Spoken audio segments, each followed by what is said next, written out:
Kamusta kayong lahat? Ako okay lang.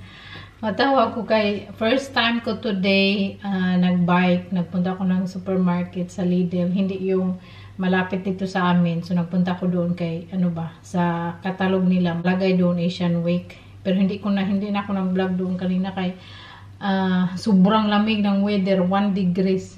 Tapos yung suot ko very thick ba. Hindi ako nakadala ng gloves. Sabi ko, yung kamay ko, hindi na makahawak sa cellphone. Sa sobrang lamig, nakalimutan ko magdala ng glove. Taki, wala siya dito nagkain ng kanyang kaibigan. At hindi ako sumama kasi yung Vietnamese hindi man sumama. So, hindi na din ako nagsama. At may pagkain kami yesterday leftover. So, grabe. First time kong nagbike since naperahan ako. Tapos since nagbalik ako dito sa Netherlands. So, first time. Nanakit yung nanakit yung legs ko. Sa siguro sa kapadol ba. Pero yung puson ko, yung hindi naman, thanks God. Yung lang yung legs ko parang kung sa Bisaya pag ipamaulan ba. Ipamaulan siya. Tapos yung yung kamay ko dito sa siguro paghawak ng ganyan ba. Ganyan. Pero hindi naman very malayo yung binay ko. Lang naman nung nagbike ko first papuntang city kay magmarket sana ako.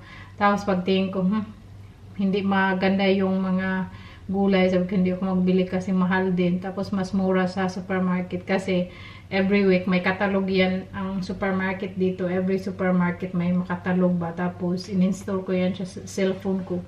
So nakita ko, compare ko kung saan ang mura. So mahal man sa market, hindi ako nagbili. Pero hindi na ako masyadong bibili ng mga prutas or gulay sa market. Binibili ko lang is coriander, ganyan kasi mas mahal sa market. So, doon ako sa Lidl. So, I think all in all, papunta doon, nagbike ako mga 30 minutes. So, pauwi 30 minutes. So, 1 hour lahat. So, namaol yung legs ko. Anyway, so, i-haul natin yung pinamili natin.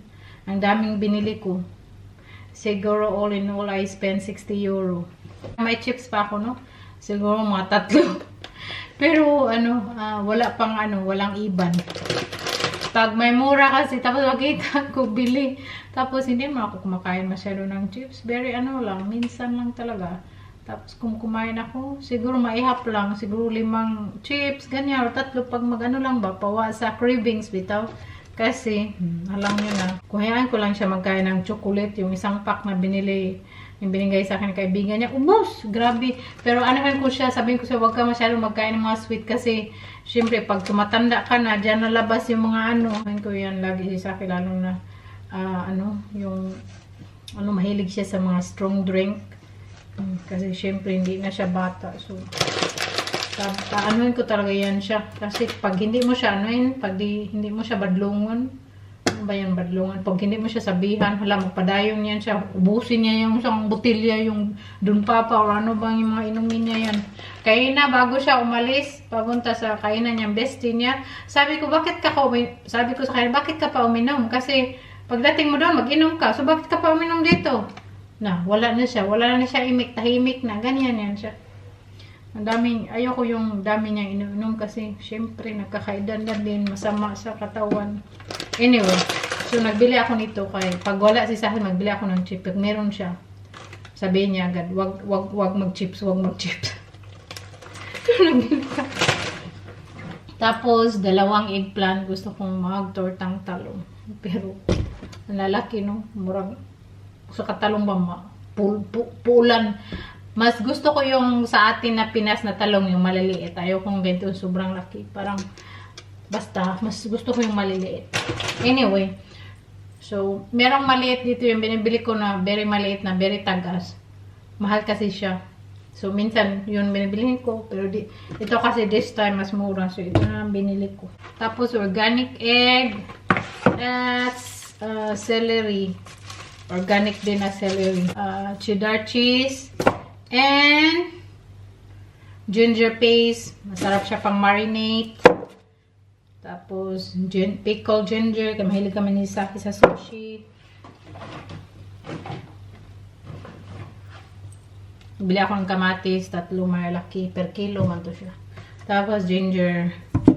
And syempre olive oil na may lime. Kasi malapit na maubos yung nandito sa bahay. Tapos nagbili ako ng apple.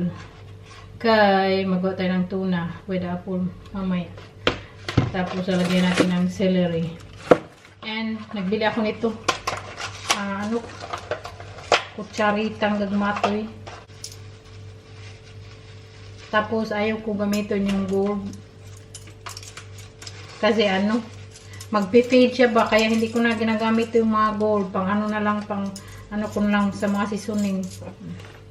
Hindi tayo maganda. Hugasan natin. Magpabadala naman tayo ng balikbayan ba.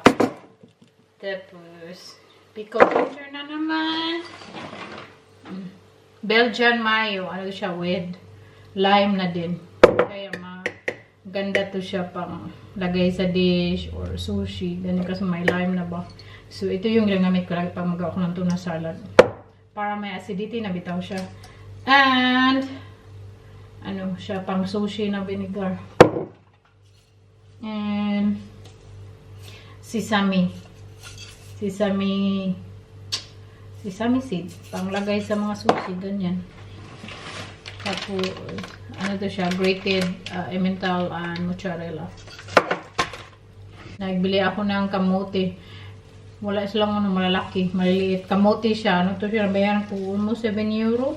Yung purple na kamote, masarap siya. Lungagon mo lang siya, i-boil, tapos kainin mo, ganyan. So, nag-diet man tayo, ito. So, yung kinakain ko, yung mga kinakain ko mga sweet potato, ganyan. Tapos, nagbili naman ako ng bowl. May bowl man ako dito, no? Pero, mas gusto ko madaming bowl. Kasi minsan, mag-bake ako. Hindi man to maganda yung bowl nila eh. Pero okay na lang. Nag-bake ako. Gusto ko madaming bowl. Baka minsan siya magbasa. Tapos, yan. Mura lang din to. 8 euro. Nagbili na ako.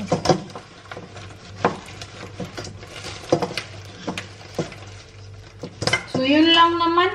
Tapos, pagkatapos ko nito, i-alis ko muna. Tapos, maglakad ako papuntang city. Na dito? Mag 7 PM. Maglakad ako papunta doon. Tapos, sunduin ko yung saki. Pauwi, magsakay ako sa kanya. O, diba? Grabe yung exercise natin today. So, yun. Thank you so much for watching. Love you all. See you next time. Bye! So, ito lang muna yung vlog natin. Grocery haul.